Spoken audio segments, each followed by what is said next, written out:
Hello बच्चों, good morning. हम बच्चों इससे प्रीवियस लेक्चर में बात कर रहे थे आपसे variation of ji with height और विद डेप्थ। इससे पहले वाले वीडियो में हम डिस्कस कर चुके हैं, ठीक है ना। अब मैं बात कर रहा हूं variation of ji with latitude, variation of ji with latitude, ठीक है ना। थर्ड केस, इस लेक्चर को जरा ध्यान से सुने, सिंपल वाला टॉपिक है, काम का टॉपिक है। Variation of ji with latitude, latitude का मतलब है अर्थ सरफेस पर स्थान बदल देने पर जी का मान बदल जाता है। इसका मतलब on the earth surface value of ji is different at different places. Value of ji is maximum at the poles and minimum at the equator. There are two reasons for it. इस बात के दो कारण हैं। Earth surface पर अलग अलग जगह पर स्मॉल जी की वैल्यू अलग अलग होती है। जी की वैल्यू मैक्सिमम होती है पोल पर और मिनिमम होती है इक्वेटर पर। इस बात के बेटे दो कारण है, दो रीजन है। पहला रीजन है शेप ऑफ द अर्थ। हमारी जो अर्थ है, अर्थ की शेप इलिप्टिकल शेप में है, अर्थ अंडे जैसी शेप में है अर्थ। शेप ऑफ अर्थ, अर्थ हमारी इलिप्टिकल शेप में है, पोल पर थोड़ी सी पिचकी हुई है, ऐसे समझ के चलो आप। अंडा तो देखा है ना, एग। तो अर्थ की radius along the pole 21 kilometre कम है अलोंग द इक्वेटर से। ये बात लिखी है मैंने बच्चों। पहला reason shape of the earth, radius of earth is less at the pole than at the equator. Pole पर अर्थ की रेडियस 21 किलोमीटर कम है, किसके कंपैरिजन में? इक्वेटर के कंपैरिजन में। Hence the value of G, G is equal to G M upon R square. मेरे बच्चे, जहां पर रेडियस कम होगी वहां पर जी की वैल्यू सबसे ज्यादा, और जहां पर रेडियस ज्यादा होगी वहां पर जी की वैल्यू सबसे कम। So value of ji is equal to G M upon R square is more और maximum at the pole and minimum at the equator. इसी वजह से जी की वैल्यू, स्मॉल जी की वैल्यू पोल पर सबसे ज्यादा, क्योंकि पोल पर रेडियस इक्वेटर के कंपैरिजन में 21 किलोमीटर लेस है, कम है। तो जहां पर रेडियस कम होगी राजा बेटा, उन पॉइंट्स पर जी की वैल्यू सबसे ज्यादा होगी, और जहां पर रेडियस ज्यादा होगी उन पॉइंट्स पर जी की वैल्यू सबसे कम होगी। क्योंकि पोल पर रेडियस इक्वेटर के कंपैरिजन में 21 किलोमीटर कम है, और जहां पर रेडियस कम होगी वहां पर जी की वैल्यू सबसे ज्यादा होगी, और जहां पर रेडियस सबसे ज्यादा है वहां पर जी की वैल्यू सबसे कम। इसी वजह से जी का मान पोल पर सबसे ज्यादा है और इक्वेटर पर सबसे कम। दूसरा रीजन सुनो, स्पिन मोशन और रोटेशन मोशन ऑफ अर्थ। अब क्योंकि हमारी जो अर्थ है, दूसरा कारण समझिए आप इसका, जी की वैल्यू के मान में चेंज का सेकंड कारण लेटीट्यूड के साथ स्थान बदलने पर जी का मान, अर्थ सरफेस पर स्थान बदलने पर जी का मान बदल जाता है। कहना हम ये चाहते हैं कि अर्थ के डिफरेंट प्लेसेस पर, अर्थ सरफेस की बात कर रहा हूं, जैसे यहां पर जी का मान कुछ अलग होगा, यहां कुछ अलग होगा, यहां कुछ अलग होगा, अलग अलग जगह पर अलग अलग होगा। पोल पर जी की वैल्यू सबसे ज्यादा होगी, पोल पर जी की वैल्यू मैक्सिमम होगी, और इक्वेटर पर जी की वैल्यू मिनिमम होगी। उसका कारण स्पिन मोशन भी होता है। क्यों होता है उसका कारण है, मैं समझाता हूं। हमारी जो अर्थ है अपनी एक्सिस के अबाउट 24 घंटे में एक बार वेस्ट से ईस्ट की ओर क्या करती है? स्पिन करती है। Our earth rotates about its own axis once in 24 hours from west to east. Hence all the bodies on the earth surface are moving in circular path. Earth surface पर जितनी भी body होंगी, क्योंकि अर्थ हमारी अपनी axis के about क्या करेगी? स्पिन जब करेगी तो अर्थ सरफेस पर जितनी भी बॉडी रखी हुई हैं वो सब क्या करेंगी, सर्कुलर मोशन। जैसे यहां पर कोई बॉडी है, ये अर्थ हमारी इस तरह से स्पिन कर रही है, तो जो बॉडी यहां पर है, कहां पर, इक्वेटर पर, जो बॉडी इक्वेटर पर है क्या करेगी बच्चों, हर एक बॉडी जो अर्थ सरफेस पर है वो क्या करती है, सर्कुलर मोशन करती है। जो बॉडी यहां पर है उसका सर्कुलर पाथ ये होगा, जो बॉडी यहां है उसका सर्कुलर पाथ मेरे बच्चे ये होगा, और जो बॉडी यहां पर होगी उसका सर्कुलर पाथ ये होगा। ध्यान से सुनिएगा इस बात को, क्योंकि अर्थ हमारी अपनी एक्सिस के अबाउट क्या करती है, रोटेट करती है, और अर्थ रोटेशन के साथ साथ, अर्थ रोटेशन के साथ साथ अर्थ सरफेस पर जितनी भी बॉडी हैं वो सब क्या करती हैं, सर्कुलर मोशन, और बॉडी के सर्कुलर पाथ की रेडियस अलग अलग जगह पर अलग अलग होगी। जो बॉडी इक्वेटर पर है उसके सर्कुलर पाथ की रेडियस सबसे ज्यादा होगी। जो बॉडी यहां पर है इसके सर्कुलर पाथ की रेडियस इसके सर्कुलर पाथ की रेडियस से इसकी सर्कुलर पाथ की रेडियस कम है। इस वाली बॉडी के सर्कुलर पाथ की रेडियस ये कम है, ये है, तो ये वाली रेडियस इससे कम है और ये रेडियस इससे कम है, और इस वाले सर्कुलर पाथ की रेडियस इसकी रेडियस इससे कम है, और जो बॉडी पोल पर है उसके सर्कुलर पाथ की रेडियस 0 है। आप जानते हैं कि अगर कोई बॉडी सर्कुलर मोशन करे तो बॉडी के सर्कुलर मोशन के लिए किस चीज की जरूरत होती है, किसी भी बॉडी को सर्कुलर मोशन करने के लिए उस बॉडी को सर्कुलर पाथ के सेंटर की ओर एक फोर्स की आवश्यकता होती है, फोर्स की जरूरत होती है, जिस फोर्स को हम सेंटीपिटल फोर्स बोलते हैं। बच्चों मैंने सिंपल सी बात लिखी है, हमारी जो अर्थ है, the earth rotates about its own axis once in 24 hours from west to east, Hence all the bodies on the earth surface moving in circular path, जिससे इसी वजह से अर्थ सरफेस पर जब अर्थ हमारी स्पिन मोशन करती है, इसी वजह से अर्थ सरफेस पर जितनी भी बॉडी होंगी वो सब बॉडी, हर एक बॉडी क्या करेगी, सर्कुलर मोशन करती है। जैसे ये कोई बॉडी है, यहां पर इस बॉडी का मास m है, m is the mass of the body, omega angular velocity of earth, और अर्थ की जो एंगुलर वेलोसिटी होगी, अर्थ सरफेस पर जितनी भी बॉडी है जो सर्कुलर मोशन कर रही हैं उनकी एंगुलर वेलोसिटी सेम उतनी होगी जितनी की हमारी अर्थ की है।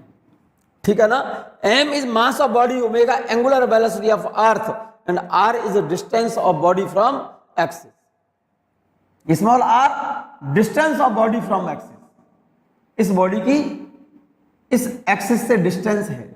जैसे ये बॉडी सर्कुलर मोशन, जब जो बॉडी यहां पर इक्वेटर पर है उसके सर्कुलर पाथ की रेडियस ये होगी, और जो बॉडी यहां पर है उसके सर्कुलर पाथ की रेडियस ये होगी। इसका मतलब इस बॉडी की इस एक्सिस से डिस्टेंस अलग अलग जगह पर जब बॉडी है तो उन बॉडीज की एक्सिस से डिस्टेंस अलग अलग होगी। जैसे ये वाली बॉडी है, ध्यान से देखिएगा, ये बॉडी इसकी एक्सिस से ये डिस्टेंस है, इस बॉडी के लिए एक्सिस से ये डिस्टेंस है, इस बॉडी के लिए एक्सिस से ये डिस्टेंस हो जाएगी, इस बॉडी के लिए एक्सिस से ये डिस्टेंस हो जाएगी। और जब अर्थ हमारी स्पिन करेगी, अर्थ के स्पिन मोशन के साथ साथ, अर्थ के रोटेशनल मोशन के साथ साथ अर्थ सरफेस पर जितनी भी बॉडी हैं हर एक बॉडी क्या करेगी, सर्कुलर मोशन। जैसे इस बॉडी के सर्कुलर मोशन के लिए सर्कुलर पाथ ये होगा, तो इस सर्कुलर पाथ की रेडियस ये है, इस वाली बॉडी का सर्कुलर पाथ ये होगा, इसके सर्कुलर पाथ की रेडियस ये होगी, इस बॉडी के सर्कुलर पाथ की रेडियस ये होगी, इस बॉडी के सर्कुलर पाथ की रेडियस ये होगी। जब अर्थ की स्पिन मोशन के साथ साथ अर्थ सरफेस पर जितनी भी बॉडी हैं जब सर्कुलर मोशन करेंगी तो हर एक बॉडी को सर्कुलर पाथ के सेंटर की ओर एक सेंट्रीपिटल फोर्स की जरूरत होती है। किसकी जरूरत होती है मेरे बच्चे, सेंट्रीपिटल फोर्स की जरूरत होती है। और वो सेंट्रीपिटल फोर्स कहां से मिलता है, बॉडी के वेट से। बॉडी के, जैसे बॉडी यहां पर है, इस बॉडी को सर्कुलर मोशन करने के लिए इसके सेंटर की तरफ क्या चाहिए, एक सेंट्रीपिटल फोर्स। और सेंट्रीपिटल फोर्स क्या होता है, सेंट्रीपिटल फोर्स होता है mr ओमेगा स्क्वायर। ये फोर्स चाहिए इस बॉडी को सर्कल में घूमने के लिए, और ये सेंट्रीपिटल फोर्स इस बॉडी के वेट में से मिलता है। और इस बॉडी का वेट किधर है, सेंटर की तरफ होगा ना हर एक बॉडी का वेट, तो इस बॉडी का जो वेट होगा mg वो सेंटर की तरफ होगा। जब बॉडी यहां पर है इसका वेट किधर है, सेंटर की ओर। अब क्योंकि अर्थ हमारी स्पिन मोशन करती है और अर्थ की स्पिन के साथ साथ अर्थ सरफेस पर जितनी भी बॉडी है सब क्या करेंगी, सर्कुलर मोशन करेंगी। और बॉडी की सर्कुलर मोशन के लिए क्या चाहिए, सेंट्रीपिटल फोर्स। और ये सेंट्रीपिटल फोर्स कहां से मिलेगा, इस बॉडी के वेट में से मिलेगा। इसी वजह से इस बॉडी के वेट में से mg में से इतना फोर्स निकल गया किसका, इस बॉडी को सर्कुलर मोशन कराने के लिए mr⍵² सेंटीमीटर फोर्स में। तो जो बचेगा वो इस बॉडी का इफेक्टिव वेट कहलाएगा mg डैश। तो m से तो m कैंसिल, तो g डैश बराबर क्या होगा, g माइनस r⍵²। इसीलिए अर्थ की स्पिन मोशन के कारण g की value g dash is less than g होगा। अब g की वैल्यू कहां पर सबसे कम होगी, कहां पर सबसे ज्यादा होगी। ध्यान से सुनिए, जो बॉडी इक्वेटर पर है तो उसके सर्कुलर पाथ की रेडियस सबसे ज्यादा होगी, और जे रेडियस जहां पर सबसे ज्यादा होगी उस बॉडी के लिए सेंटीपिटल फोर्स सबसे ज्यादा चाहिए। उस बॉडी के वेट में से सेंटीपिटल फोर्स ज्यादा घटेगा तो जो बचेगा वो वैल्यू कम बचेगी। जो बॉडी इक्वेटर पर होगी उसकी सर्कुलर मोशन के लिए सेंटीपिटल फोर्स सबसे ज्यादा चाहिए। जो इक्वेटर पर है उसके वेट में कमी सबसे ज्यादा होगी, इसलिए जो बॉडी इक्वेटर पर होगी उसका रिमेनिंग वेट, इफेक्टिव वेट सबसे कम होगा। इट मींस m चेंज होता नहीं। तो g की वैल्यू इक्वेटर पर जो बॉडी है उसके लिए सबसे कम।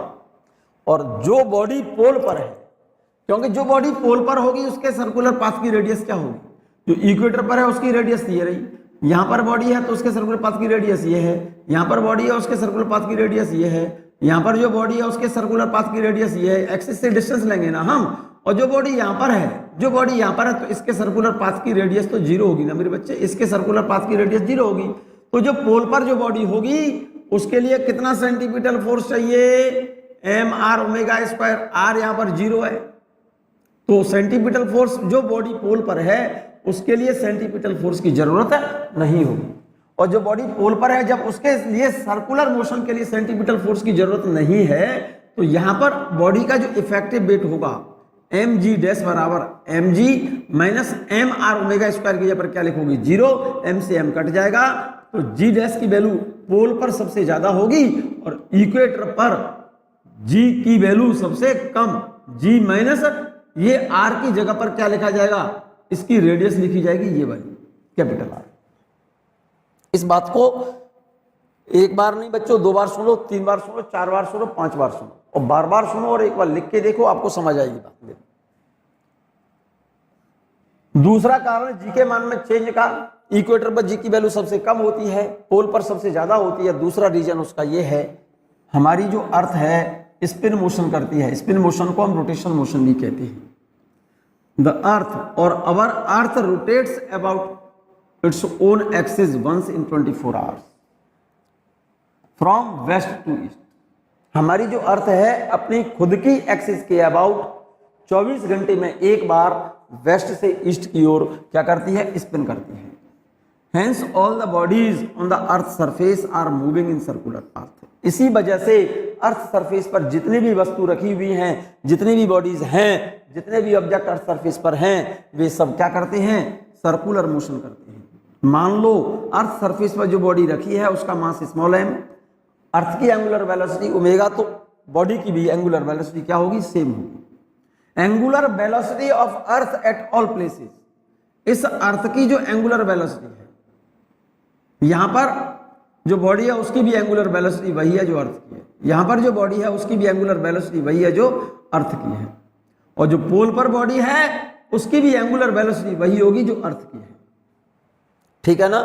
r is the distance of body from the axis. Small r, ये स्मॉल r देख रहे हैं ना, एक्सिस से डिस्टेंस है ऑब्जेक्ट की। ऑब्जेक्ट यहां पर है तो एक्सिस से यहां तक की डिस्टेंस सबसे ज्यादा होगी कैपिटल R, ये वाली। ठीक है ना, इसको रेडियस कहा है आपने अर्थ की। लेकिन जो बॉडी यहां पर है उसके लिए R ये रहा। ठीक है ना, इस एक्सिस से उस ऑब्जेक्ट तक की डिस्टेंस है ये वाली। क्लियर है, बोलो मेरे बच्चे। सेंटीपिटल फोर्स, क्योंकि जो बॉडी अर्थ सरफेस पर है अर्थ जब हमारी स्पिन मोशन करती है, जैसे मान लो बच्चों ये अर्थ मान लो, आप इसको आप अर्थ मान लो, जब अर्थ हमारी इस तरह से स्पिन करेगी, ऐसे मैं समझाता हूं आपको, देखो जैसे कोई बॉडी यहां पर है बच्चों, और एक बॉडी यहां पर है, और एक बॉडी यहां पर है, और ये अर्थ की एक्सिस है, ये वाली, ये अर्थ हमारी इस एक्सिस के अबाउट ऐसे चक्कर लगा रही है, ऐसे ऐसे ऐसे ऐसे ऐसे। तो सोचिए जो बॉडी इक्वेटर पर है उसके सर्कुलर पाथ की रेडियस सबसे ज्यादा होगी, जो बॉडी यहां पर है उसके सर्कुलर पाथ की रेडियस कम होगी, जो बॉडी यहां पर है इसके सर्कुलर पाथ की रेडियस और कम होगी, और जो बॉडी पोल पर है उसके सर्कुलर पाथ की रेडियस 0 होगी। और बॉडी की सर्कुलर मोशन के लिए क्या चाहिए? Centripetal force. तो इसका मतलब ये हो गया कि जो बॉडी इक्वेटर पर है उसके सर्कुलर पाथ की रेडियस सबसे ज्यादा है, तो इसके लिए सेंट्रीपिटल फोर्स सबसे ज्यादा चाहिए, और जो पोल पर जो बॉडी है उसके सर्कुलर पाथ की रेडियस सबसे कम है, मींस 0 है, तो पोल पर जो बॉडी है उसके लिए सेंट्रीपिटल फोर्स नहीं चाहिए। अब वो सेंट्रीपिटल फोर्स कहां से मिलेगा बॉडी को सर्कुलर मोशन के लिए? वो सेंट्रीपिटल फोर्स बॉडी को सर्कुलर मोशन के लिए जो प्रोवाइड करेगा, मिलेगा, वो उसके वेट में से मिलेगा, जिसकी वजह से बॉडी का वेट कुछ घट जाएगा, डिक्रीज हो जाएगा। कितना डिक्रीज हो जाएगा? जितना उस बॉडी की सर्कुलर मोशन के लिए सेंट्रीपिटल फोर्स चाहिए उतना उसके एक्चुअल वेट में से वेट कम हो गया, तो इफेक्टिव वेट जो बचेगा mg वो कम हो जाएगा। m चेंज नहीं होता, g बदलता है, g घटता है।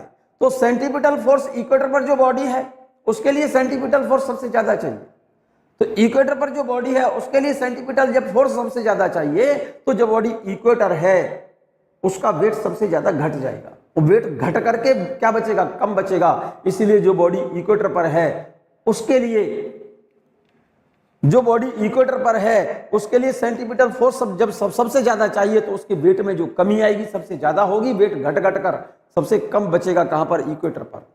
m घटता नहीं, तो इसका मतलब g की वैल्यू इक्वेटर पर सबसे कम और पोल पर सबसे ज्यादा होगी। देखिएगा जरा ध्यान से, क्योंकि जब हमारी अर्थ स्पिन मोशन करती है, तो स्पिन मोशन के साथ साथ अर्थ सरफेस पर जितनी भी बॉडी है सब क्या करेंगी? सर्कुलर मोशन करेंगी। और सर्कुलर मोशन के लिए क्या चाहिए? Centripetal force. और वो सेंट्रीपिटल फोर्स कितना मिलेगा? F = mr²। और ये सेंट्रीपिटल फोर्स कौन प्रोवाइड करता है? बॉडी का वेट, जिससे बॉडी के वेट में से ये सेंट्रीपिटल फोर्स क्या हो गया? डिक्रीज हो गया, घट गया। सेंट्रीपिटल फोर्स कितना होगा? mr²। एट द इक्वेटर, अगर जो बॉडी इक्वेटर पर है, जो बॉडी इक्वेटर पर है, यहां पर इक्वेटर पर, थीटा कितना होगा? 0।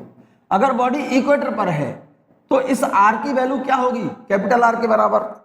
Eight the equator theta = 0। देखो जरा गौर से, थीटा = 0, बॉडी इक्वेटर पर है, थीटा 0, तो r की वैल्यू कितनी हो गई? स्मॉल r कितना हो गया? अर्थ की रेडियस के बराबर। r = capital R। तो जो बॉडी इक्वेटर पर है उसके लिए सेंट्रीपिटल फोर्स सबसे ज्यादा चाहिए, और जो बॉडी पोल पर है, पोल पर थीटा कितना है? 90। जो बॉडी पोल पर होगी उसके लिए ये जो R है, पोल पर जो बॉडी होगी उसके लिए ये R कितना हो जाएगा? 0। तो जो बॉडी पोल पर है, एट द पोल थीटा = 90, तो small r = 0। It means small r 0 जब लिखोगे तो जो बॉडी पोल पर है उसको कितना सेंट्रीपिटल फोर्स चाहिए? 0, मतलब सबसे कम चाहिए। पोल पर जो बॉडी है उसके लिए फोर्स सबसे कम, और इक्वेटर पर जो बॉडी है उसके लिए सेंट्रीपिटल फोर्स सबसे ज्यादा। इसीलिए एक लाइन लिखिए, देखो जरा ध्यान से, due to rotation motion of earth, due to rotation motion of earth a part of weight of each body is used to provide centripetal force, hence weight of each body decreases, जिससे body का, हर एक body का wait mg में से कितना घट गया? mr²। घट करके कितना बचा? mg'।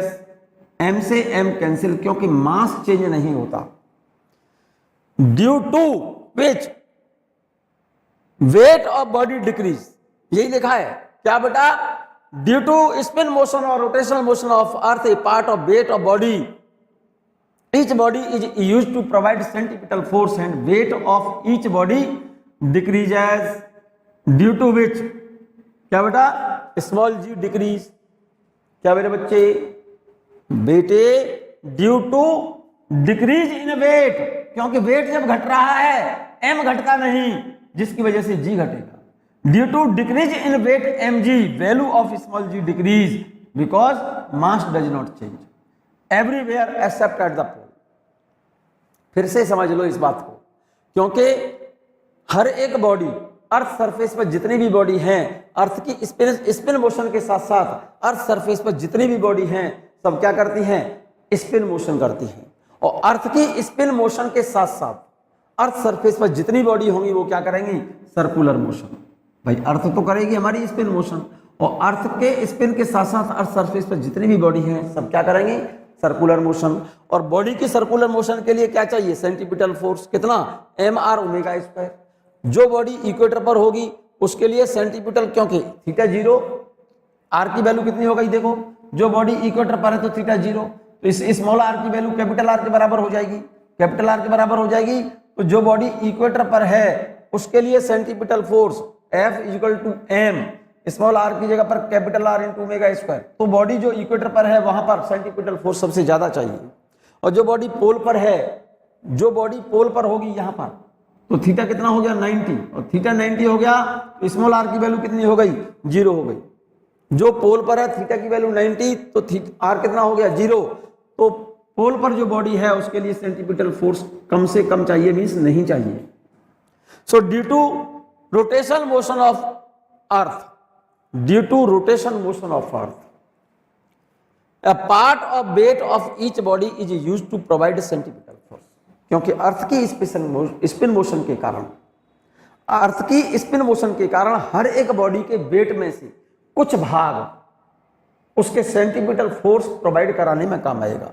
Use to provide centripetal force, hence weight of each body decrease, जिसकी वजह से हर एक बॉडी का वेट क्या हो जाएगा, डिक्रीज होगा।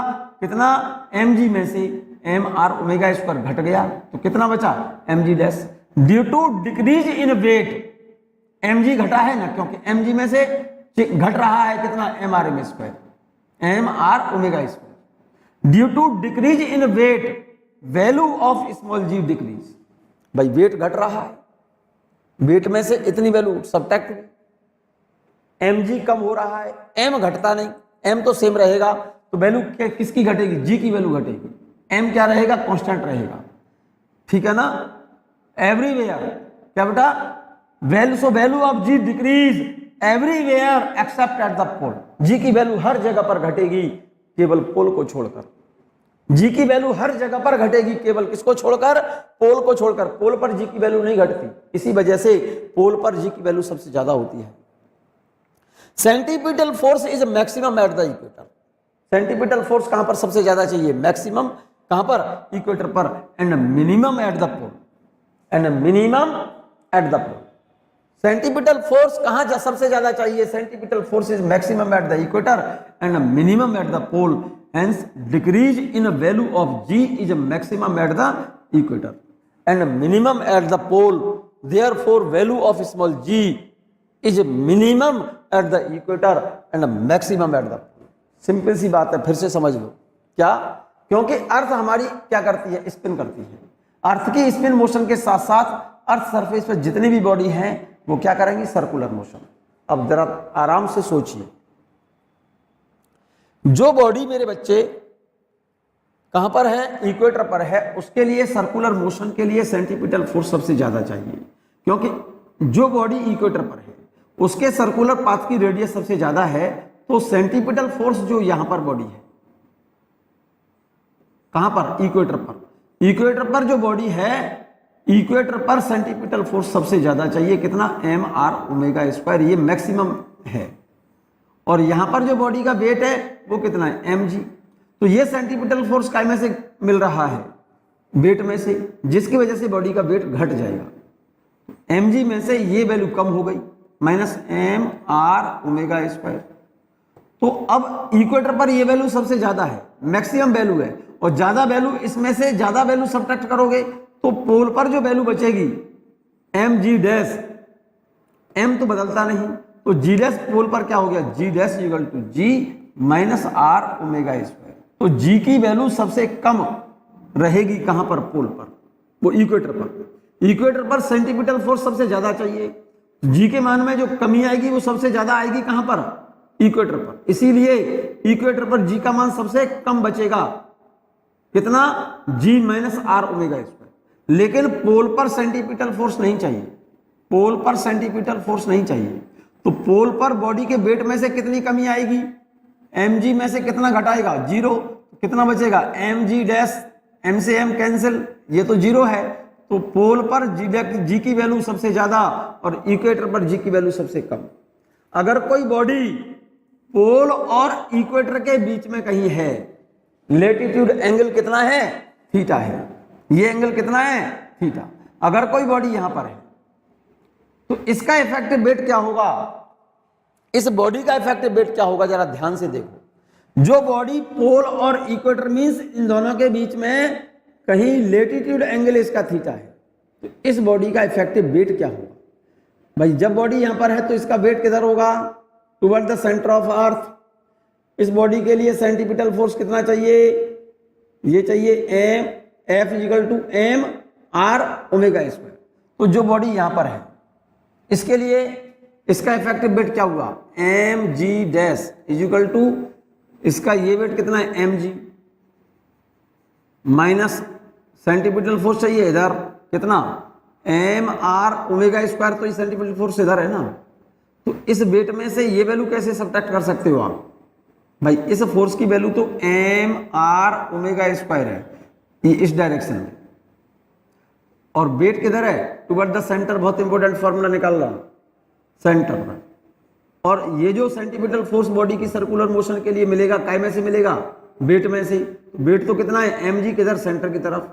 अब इसमें से इसका सेंटीपिटल फोर्स घटा दो, तो एम आर ओमेगा स्क्वायर घटाओगे क्या इसमें से, नहीं सर। इस वाले फोर्स का, एम आर ओमेगा स्क्वायर का इस डायरेक्शन में कंपोनेंट कितना होगा, इस वाले फोर्स का सेंटर की तरफ कंपोनेंट कितना होगा, M R omega square cos theta. तो इस वेट में से कौन सा फोर्स घटाओगे, एम आर ओमेगा स्क्वायर घटाओगे या ये वाला, इस वाले फोर्स का ये कंपोनेंट जो आ रहा है ये वाला, ये घटाओगे, ये घटेगा। तो M G minus M are omega square cos theta. तो यहां पर जो बॉडी होगी उसका इफेक्टिव वेट क्या होगा, इस एम जी में से इस फोर्स का इस डायरेक्शन में जो कंपोनेंट होगा, M R omega square cos theta को घटा दो, M are omega square cos theta, इस m से m कैंसिल। तो g डैश की वैल्यू क्या आ गई, देखो g डैश की वैल्यू मैं यहां लिख रहा हूं, g डैश बराबर g minus are omega square cos theta. जरा गौर से देखना इस फॉर्मूले को। अब ये r क्या है, ये वाली रेडियस है r। अब ये r हमको पता नहीं, क्योंकि हमको क्वेश्चन में तो अर्थ की रेडियस देता है, ये वाली, ये रेडियस देता है अर्थ, और हमें चाहिए ये वाली डिस्टेंस स्मॉल r। तो एक काम करो, ये तो कैपिटल R है, अर्थ की रेडियस है ये वाली, जरा गौर से देखो, ये अर्थ की रेडियस है, ये कैपिटल R है। तो कैपिटल R इधर है और स्मॉल r इधर है, इसको कैपिटल R, इस डिस्टेंस को कैपिटल R बोलिए, इस वाली डिस्टेंस को, इस वाली डिस्टेंस को क्या बोलो, कैपिटल R। इस कैपिटल R का, इस वाली डिस्टेंस का, ये डिस्टेंस कौन सी बोले आप, कैपिटल R, अर्थ की रेडियस है ये। कैपिटल R का ये कंपोनेंट कितना हो जाएगा, इस कैपिटल R का ये एंगल थीटा है बच्चों, ये एंगल कितना है, थीटा है। तो इस कैपिटल R का ये कंपोनेंट कितना हो गया, ये वाला कंपोनेंट कितना हो गया, कैपिटल R का ये कंपोनेंट कितना हुआ। इस R को इधर की तरफ कंपोनेंट करेंगे तो R cos थीटा, और R cos थीटा किसके बराबर है, स्मॉल r के बराबर है, इक्वल टू स्मॉल r।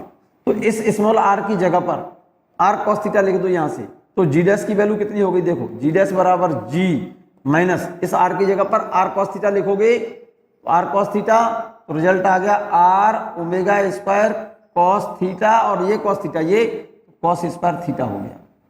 अब जरा गौर से देखें, अगर बॉडी इक्वेटर पर है तो थीटा कितना होगा, 0, और cos 0 की वैल्यू कितनी होती है, 1।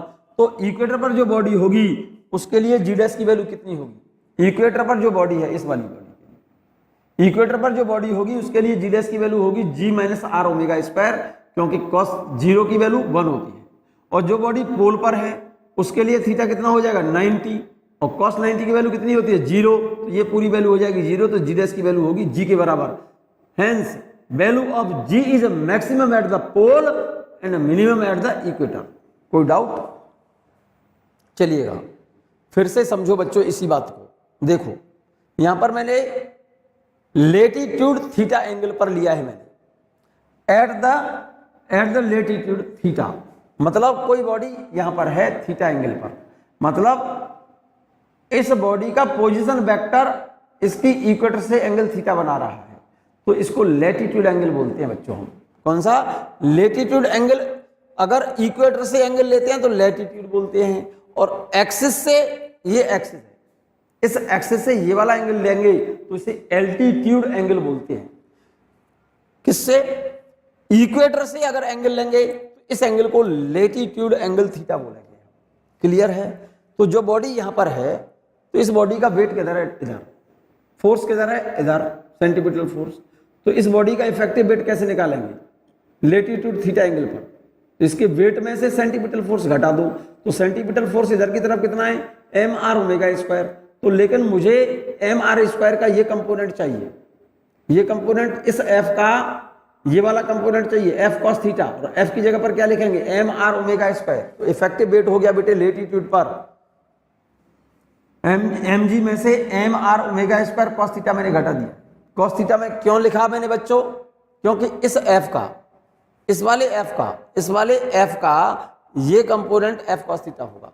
मैं थोड़ा सा इस फिगर को छोटा कर रहा हूं बच्चों, अब दिखाई देगा। देखो फिर से समझो, जो बॉडी लेटीट्यूड एंगल थीटा यहां से लिया है, यहां पर है, तो इसका इफेक्टिव वेट कैसे निकालेंगे हम? M G dash is equal to M G. इस एम जी में से आप सब्ट्रैक्ट करोगे कौन सा force? Centripetal force. Centripetal force कितना है? ये जो एफ है ना, ये वाला फोर्स है सेंटीपिटल फोर्स, सेंटर की तरफ है, तो इस एफ की वैल्यू कितनी है? एम आर ओमेगा स्क्वायर है। आर तो ये डिस्टेंस लेंगे ना भाई, ये जो सेंटीपिटल फोर्स है इस बॉडी के सर्कुलर पाथ के सेंटर की तरफ ही तो लगेगा, लेकिन बॉडी का वेट किधर होता है? अर्थ के सेंटर की तरफ। तो इसका इफेक्टिव वेट तो अर्थ के सेंटर की तरफ ही लोगे ना, तो इसका इफेक्टिव वेट कैसे निकालोगे? Real wait minus centripetal force. लेकिन सेंटीपिटल फोर्स इस डायरेक्शन में है, लेकिन हमें सेंटीपिटल फोर्स किधर चाहिए? इधर की तरफ चाहिए। तो इस एफ का ये वाला कंपोनेंट कितना हो गया? ये वाला कंपोनेंट एफ कॉस थीटा होगा,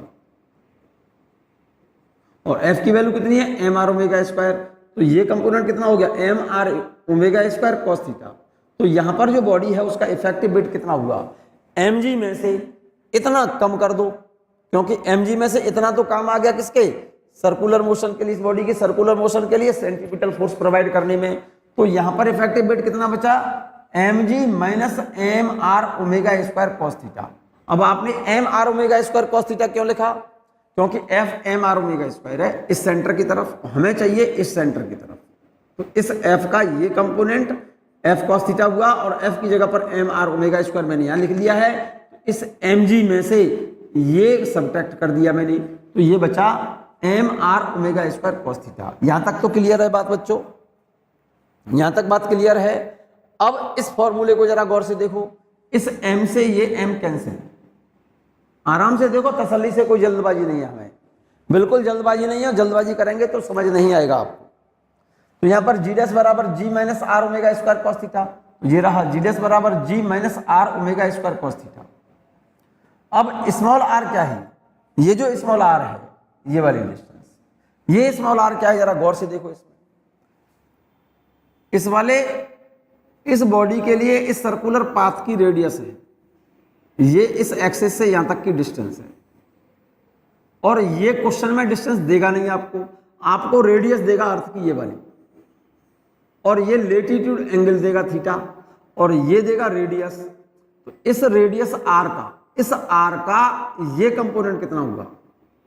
आर, इस वाले कैपिटल आर का, इस आर का ये एंगल थीटा है, तो इस आर का, इस वाले आर का ये कंपोनेंट कितना हुआ? R cos theta. तो स्मॉल आर बराबर हो गया आर कॉस थीटा। तो इस स्मॉल आर की जगह पर, इस स्मॉल आर की जगह पर क्या लिख दूंगा, आर कॉस थीटा। तो इस आर की जगह पर हमने यहां साइड से लिख दिया, देखो ये रहा। इस स्मॉल आर की जगह पर हम क्या लिख दें, इस वाले स्मॉल आर की जगह पर क्या लिख दें, आर कॉस थीटा। तो यहां पर आर कॉस थीटा लिखेंगे, एक ओमेगा स्क्वायर ये रहा, कॉस थीटा ये रहा, और एक थीटा कॉस थीटा यहां से आएगा। तो फॉर्मूला हो जाएगा G dash equal to G, ये वाला माइनस इसकी जगह पर R cos theta omega square cos theta और कॉस थीटा, ये कॉस स्क्वायर थीटा लिख दिया, R omega square cos square theta. Clear. At the equator, कहां की बात कर रहे हैं, एट द इक्वेटर। अगर बॉडी इक्वेटर पर है, बॉडी इक्वेटर का मतलब यहां पर है, तो ये थीटा कितना हो जाएगा, 0। जब बॉडी यहां ना होकर के यहां होती तो थीटा कितना लिखते, 0। तो लिखिए जरा, at the equator theta equal to 0 लिखो। यहां कॉस 0 की वैल्यू 1 होती है बच्चों। तो रिजल्ट कितना आया, जी डैश बराबर g minus are omega square. So value of ji is minimum at the equator and at the pole theta equal to 90। और थीटा की जगह पर 90 लिखेंगे, इसमें कॉस 90 की वैल्यू 0 होती है। तो जी डैश बराबर, ये तो वैल्यू 0 हो गई पूरी, तो जी डैश बराबर क्या हो गया, जी। So value of ji is maximum at the pole and minimum at the equator. यहां तक बात क्लियर है बच्चों। तो पोल और इक्वेटर पर जी के मान में डिफरेंस कितना हुआ, फिर पोल पर और इक्वेटर पर जी के मान में डिफरेंस कितना हुआ भाई, ये वैल्यू तो पोल पर है जी डैश बराबर जी के बराबर, और ये वैल्यू इक्वेटर पर है जी डैश बराबर g minus are omega square. तो इस वाले जी और इस वाले जी में कितना डिफरेंस है, पोल पर और इक्वेटर पर जी के मान में डिफरेंस कितना है, देखिएगा। पोल पर और इक्वेटर पर जी के मान में डिफरेंस यहीं से देख लो ना। ये तो इक्वेटर पर है जी का मान, और ये कहां पर है, पोल पर है जी का मान। तो पोल पर जी का मान तो जी के बराबर है, इक्वेटर पर जी का मान जी में से कितना कम है, आर ओमेगा स्क्वायर। तो एक तरह से पोल और इक्वेटर पर जी के मान में अंतर आर ओमेगा स्क्वायर बचा ना। So the difference in G at pole and equator delta G बराबर आर ओमेगा स्क्वायर। बच्चों इंपॉर्टेंट पॉइंट है, इसको आप अंडरलाइन करो। पूछता है क्वेश्चन में value, find out the difference in g at the pole and equator, or given that radius of earth is 6400 kilometer and angular velocity of earth की वैसे 7.3 into 10 की पावर -5 रेडियन पर सेकंड होती है बच्चों। ये बात मैं सर्कुलर मोशन में डिस्कस करा चुका हूं। चलिएगा, जी के मान में डिफरेंस कितना आ गया, पोल पर और इक्वेटर पर delta G equal to R omega square. R radius है अर्थ की, ये रही। एंगुलर वेलोसिटी क्या होती है, एंगुलर वेलोसिटी का फॉर्मूला क्या है, ओमेगा बराबर 2 पाई अपॉन टी। 2 पाई की वैल्यू 3.14, और टाइम अपनी अर्थ, हमारी अर्थ अपनी एक्सिस के अबाउट एक स्पिन कंप्लीट करती है 24 आवर्स में। 24 आवर्स इंटू 60 इस वैल्यू को जब सॉल्व करेंगे आप, ऊपर वैल्यू 6.28, नीचे वैल्यू इसका मल्टीप्लाई करेंगे तो ये 86,400 सेकंड होता है। ये 1 2 3 4 डेसिमल यहाँ लगा दो, तो ये वैल्यू सॉल्व करोगे बच्चों। ये वाली वैल्यू अगर सॉल्व करते हो आप, तो स्पिन मोशन में अर्थ की एंगुलर वेलोसिटी 7.3 इंटू 10 की पावर -5 इतने रेडियन पर सेकंड निकल कर आती है। ये आप अच्छे से समझ लो।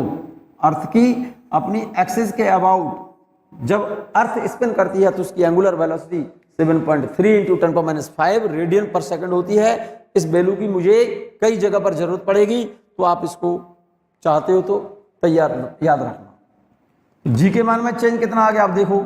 रेडियस तो अर्थ की ये रही, एंगुलर वेलोसिटी की जगह पर 7.3 इंटू 10⁻⁵ का स्क्वायर करेंगे तो निकल आएगा। अदरवाइज ओमेगा की जगह पर हमने लिख दिया 2π/t और इसका स्क्वायर करेंगे तो 2π/t का स्क्वायर 4π² t²। 6.4 × 10⁻⁶ ये तो 4 है, और पाई स्क्वायर, पाई की वैल्यू 3.14 का स्क्वायर करेंगे तो ये वैल्यू होती है 9.86। और time period of earth in spin motion 24 hours 86,400 second होता है, और इसका स्क्वायर कर देंगे तो ये वैल्यू लिख दी मैंने। और इस वैल्यू को सॉल्व करेंगे आप, ठीक है कि नहीं। इस वैल्यू को जब, इस पूरी वैल्यू को जब सॉल्व करेंगे आप, तो रिजल्ट आपका आएगा 3.4 इंटू 10⁻²मीटर/सेकंड स्क्वायर। तो जी के मान में जो अंतर है, कहां पर, पोल पर और इक्वेटर पर। कितना अंतर है बेटे? जी के मान में जो अंतर है पोल पर और इक्वेटर पर, पोल पर जी का मान सबसे ज्यादा है, इक्वेटर पर सबसे कम, तो पोल पर जी की वैल्यू इक्वेटर से इतनी ज्यादा होगी, डिफरेंस इतना होगा उसमें। डेसिमल को अगर हटाना चाहते हो, इस वाली 10 की पावर -2 को हटाना चाहते हो, तो इस डेसिमल को 2 डिजिट आगे ले लो, तो रिजल्ट ये आएगा 0.034 metre per second square, metre per second square, और इसको सेंटीमीटर में लिखेंगे तो 3.4 centimetre per second square. So value of G at the pole, pole पर जी की वैल्यू सबसे ज्यादा कितनी है? इतनी होती है बच्चों, इसको ध्यान रखना। और एट द इक्वेटर इसमें से 3.4 कम कर दो, सेंटीमीटर पर सेकंड स्क्वायर लिया ना मैंने, 3.4 इसमें से कम कर दो, तो इक्वेटर पर जी की वैल्यू कितनी है? इस वैल्यू में से 3.4 कम करो इसमें से, तो कितना हो गया? 978.2 centimetre per second square. Clear है? कभी कभी क्वेश्चन पूछता है at what fraction of weight of the body to provide centripetal force at the equator, body के वेट का कितना भाग इक्वेटर पर सेंटीपिटल फोर्स प्रोवाइड करता है। ये क्वेश्चन प्रॉब्लम है, बड़ा काम का क्वेश्चन है बच्चों। ये पूछता है क्वेश्चन में कभी कभी बॉडी के वेट का कितना फ्रैक्शन इक्वेटर पर सेंटीपिटल फोर्स में यूज होगा। क्या बेटा? बॉडी के वेट का कितना फ्रैक्शन का मतलब कितना भाग। सो एट द इक्वेटर बॉडी के वेट का कितना भाग सेंटीपिटल फोर्स में यूज हो रहा है, इसका मतलब क्या है? क्या पूछ रहा है? सेंटीपिटल फोर्स और बॉडी के वेट का रेशियो पूछा है। So at the equator centripetal force upon weight of the body, equator पर सेंटीपिटल फोर्स कितना होगा मेरे बच्चे? mr omega square upon weight of the body mg, m से m कट गया, तो r omega square upon g, इतना fraction body का इक्वेटर पर कहां पर यूज होगा? सेंटीपिटल फोर्स प्रोवाइड करने में। तो r ओमेगा स्क्वायर की वैल्यू अभी अभी निकाली थी आपने, 3.4 × 10⁻², g की वैल्यू कितनी है? 9.8, और इस वैल्यू को इससे अगर डिवाइड करोगे तो ये वैल्यू नियर अबाउट कितनी आती है? 1/300, मतलब बॉडी का 1/300 part of the weight is used to provide centripetal force, मतलब इक्वेटर पर बॉडी के वेट का 1/300 पार्ट किसमें काम आ जाएगा? वेट का 1/300 पार्ट किसमें जाएगा? सेंटीपिटल फोर्स प्रोवाइड करने में यूज होगा। क्लियर? ये लिख दिया है। Hence at the equator nearly 1/300 part of the weight of the body used to centripetal force, मतलब बॉडी के वेट का कितना percent? Near about 0.34% weight of the body is used to centripetal force at the equator. Clear है? ये बात समझ आ गई बच्चों। एक और इंपॉर्टेंट पॉइंट बच्चों, बहुत इंपॉर्टेंट पॉइंट है, मोस्ट इंपॉर्टेंट क्वेश्चन है, क्वेश्चन समझ लीजिए या पॉइंट समझ लो, बहुत गजब का पॉइंट है। ये क्वेश्चन कई बार आ चुका है आपका। If our earth spin so fast that whole of the weight of the body at the equator acts as the centripetal force, then the body will become weightlessness. हमारी अर्थ अपनी axis के about इस तरह से spin motion करे कि equator पर body का टोटल वेट किसमें चला जाए, किसमें काम आ जाए? सेंटीपिटल फोर्स प्रोवाइड करने में यूज हो जाए। If our earth spin so fast that whole of the weight of the body at the equator acts as the centripetal force, then the body will feel weightlessness. मतलब हमारी earth अपनी axis के about कितनी speed से, उसकी angular velocity कितनी हो, या कभी कभी उसका एंगुलर वेलोसिटी पूछता है, कभी उसका टाइम पीरियड पूछता है, कितना उसका टाइम पीरियड हो एक बार स्पिन करने में, जिससे इक्वेटर पर जो बॉडी है उस बॉडी का टोटल वेट किसमें काम आ जाए? सेंटीपिटल फोर्स प्रोवाइड करने में काम आए। If our earth spin so fast that whole of the weight of the body at the equator acts as the centripetal force, then the body will become weightlessness. यहां पर equator पर body का total weight किसमें चला गया? Centripetal force में। तो m से m कैंसिल, तो एंगुलर वेलोसिटी अर्थ की क्या होगी? देखो m से m कैंसिल, तो तो एंगुलर वेलोसिटी क्या हुई यहां से, ओमेगा स्क्वायर बराबर जी अपॉन आर, रूट जी अपॉन ओमेगा का स्क्वायर जो है ना, रूट ले लिया हमने। अरे मेरे बच्चे, एम से एम कैंसिल, आर को नीचे ले आए, स्क्वायर हटा दिया तो root g r, root ji upon r. Value of g 9.8 होती है। मैंने इसकी वैल्यू इजी करने के लिए कैलकुलेशन जी की वैल्यू मैंने 10 लिख दी, और radius of earth 6.4 into 10 power 6।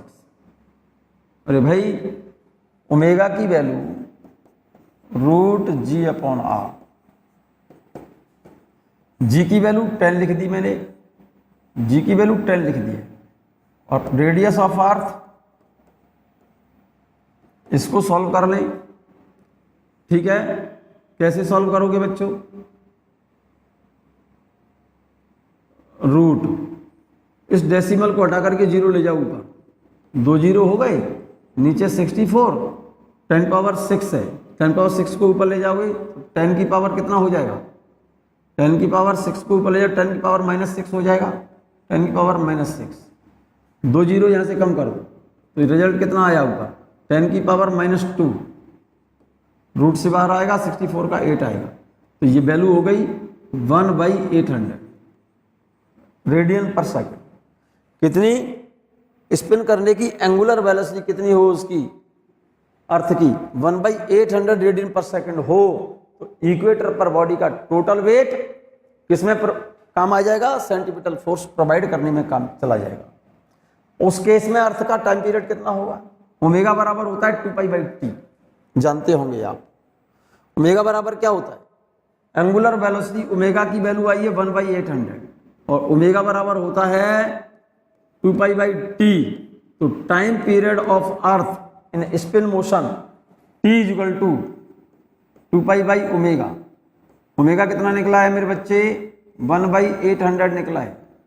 इस वैल्यू को ऊपर ले जाओ तो टाइम पीरियड कितना हो गया, नियर अबाउट 1600 पाई सेकेंड। पाई की वैल्यू लिख दो, पाई की वैल्यू लिख दो, t equal to 1600 into pi की वैल्यू कितनी है 3.14 सेकेंड, और मल्टीप्लाई करके जब मिनट बनाओगे तो इसकी वैल्यू आएगी 86.4 मिनट, और r बनाओगे इसको तो 60 से डिवाइड कर दो, कितने से डिवाइड कर दो, ठीक है ना। अरे मेरे बच्चे टाइम पीरियड आ गया इसका कितना 86.4 मिनट, किसका, अर्थ का, और इसका मतलब ये हो गया अर्थ 17 रिवॉल्यूशन पर डे अगर करती है अपनी एक्सिस के अबाउट, तो इक्वेटर पर बॉडी का टोटल वेट किसमें यूज हो जाएगा, सेंटीपिटल फोर्स में यूज हो जाएगा। तो इक्वेटर पर बॉडी का टोटल वेट क्या में चला जाएगा, सेंटीपिटल फोर्स में चला जाएगा। कोई प्रॉब्लम तो नहीं है इसमें, कोई प्रॉब्लम तो नहीं है मेरे बच्चे, बोलो भाई। टाइम पीरियड कितना हो गया 84.6 मिनट हुआ, तो number of rotation per day, एक दिन में कितने सेकंड होते हैं, अरे मेरे बच्चे भाई इसको 86,400 सेकंड होते हैं ना एक दिन में, तो पर डे 17 रिवॉल्यूशन हो जाएंगे, उसके 17 रिवॉल्यूशन पर डे होंगे। फिर से समझो इस बात को भाई, एंगुलर वेलोसिटी 1/800 रेडियन पर सेकंड, आराम से तसल्ली से समझो पहले। तो टाइम पीरियड कितना हो गया उसका 1600 पाई सेकंड, और इसका मल्टीप्लाई करोगे, पाई की वैल्यू रख करके 3.14 की वैल्यू, पाई की जगह पर 3.14 रख दो, पाई की जगह पर 3.14 रख दो यहाँ पर, तो ये वैल्यू सेकंड में निकल आई, और उसको 60 से डिवाइड कर देंगे। इस वैल्यू को 60 से डिवाइड करेंगे तो वैल्यू किस में आ जाएगी, मिनट में, बोलो, ठीक है। अदरवाइज इसको सेकंड से सेकंड ही बना लो ना, टाइम पीरियड इसकी वैल्यू आ जाएगी 1600 इंटू 3.14, इतने सेकंड हो गए। और इस वैल्यू को अगर आप, कितनी वैल्यू को, इस वाली वैल्यू को 1600 इंटू 3.14 इतने सेकंड, इस वैल्यू को 86,400 से डिवाइड करोगे इस वैल्यू को, तो नंबर ऑफ रिवॉल्यूशन निकालेंगे पर day. Number of revolution, revolution, number of revolution per day निकल आएंगे कैसे? 1600 को अगर हम 86,400 से डिवाइड कर देते हैं तो ये नंबर ऑफ रेवोल्यूशन 17 निकलेंगे। 2 जीरो से 2 जीरो गए, ठीक है नहीं, एक रेवोल्यूशन में टाइम निकल रहा है बच्चों ये, तो नंबर ऑफ रेवोल्यूशन कैसे निकलेगा? टी टाइम पीरियड आ गया आपका 1600 पाई सेकेंड, तो ये वैल्यू आ गई 1600 इंटू 3.14 सेकेंड, ठीक है ना? ठीक है। अब एक रिवॉल्यूशन अर्थ करती है 86,000 सेकंड में, 86,400 सेकंड में, तो number of revolution per day, number of revolution per day is equal to होता है एक दिन का समय 86,400 और डिवाइडेड बाई ये वैल्यू 1600 इंटू 3.14। अब सही है, ये वैल्यू नियर अबाउट 17 आएगी। चेक कर लो, ये वैल्यू चेक कर लें भाई, 2 जीरो से 2 जीरो कट गए, नियर अबाउट लगभग कितना 50 मान लो इसे, 16 का मल्टीप्लाई 3.14 से 50 मान लो, तो ये रिवॉल्यूशन 17 रिवॉल्यूशन ही आएंगे डेफिनेटली। इस वैल्यू को 16 इंटू 3.14 से मल्टीप्लाई करके डिवाइड कर देना तो लगभग कितने रिवॉल्यूशन आएंगे? 17 रिवॉल्यूशन आएंगे। इसका मतलब हमारी अर्थ अपनी एक्सिस के अबाउट 17 रिवॉल्यूशन एक दिन में करे तो इक्वेटर पर बॉडी का टोटल वेट किस में यूज हो जाएगा? सेंट्रीपिटल फोर्स में यूज होगा। ठीक है ना मेरे बच्चे? मैं यहां से आगे की बात बच्चों, gravitational field, gravitational potential energy, ये नेक्स्ट वीडियो में हम डिस्कस करेंगे। इस वीडियो को यहाँ तक देखें आप और इसको नोट कर लें और रिवाइज कर लें।